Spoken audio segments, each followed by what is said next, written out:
Au fil des siècles, de nombreux peuples ont cherché à s'approprier le Proche-Orient israélo-palestinien, une zone grande comme la Bretagne.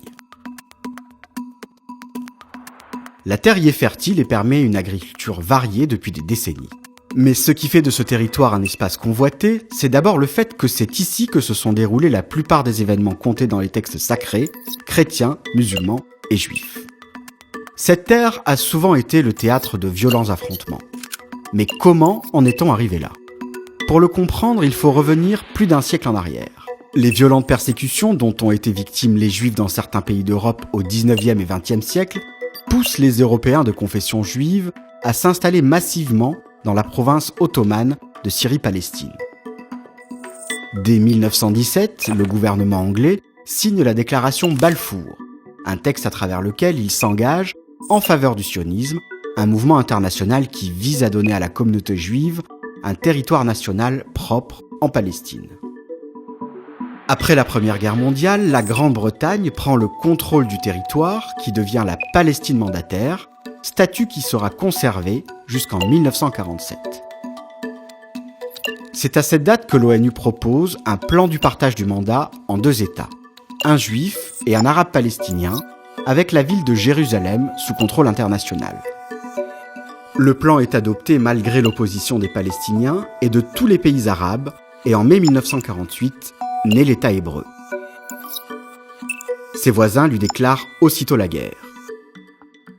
Le conflit permet à Israël de gagner du territoire et force 700 000 Palestiniens à l'exil. Cet événement traumatique restera dans leur mémoire sous le nom de Nakba, la catastrophe.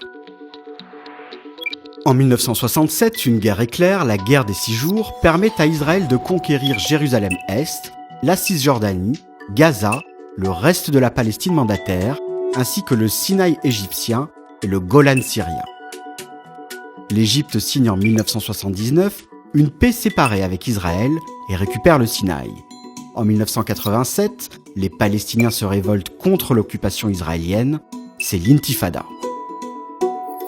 En 1993 sont signés les accords d'Oslo entre Yasser Arafat, le leader palestinien qui accepte de reconnaître Israël, et Yitzhak Rabin, le premier ministre israélien. Mais le Hamas refuse cette reconnaissance et multiplie les attentats. Après l'assassinat de Rabin par un extrémiste israélien en 1995, le processus d'Oslo se délite. À partir de 2001, le cycle attentat-répression reprend. L'armée israélienne répond souvent de manière radicale. Gaza, dont elle s'est retirée et qui est contrôlée par le Hamas, est soumise à un blocus, tandis que la Cisjordanie et Jérusalem-Est sont toujours occupées. Au fil du temps, des guerres et des cessez-le-feu avec ses voisins, Israël a redessiné les frontières de la région et accentué son contrôle sur ce qu'on appelle les territoires palestiniens occupés. Cela signifie que la Cisjordanie et Gaza sont des zones habitées par des Palestiniens, mais de nombreuses colonies de peuplement israéliennes y ont été construites. Ces colonies ont été réprouvées par la communauté internationale. Depuis des décennies, l'ONU et plusieurs pays du monde ont tenté en vain de négocier un accord de paix qui n'a jamais paru aussi éloigné.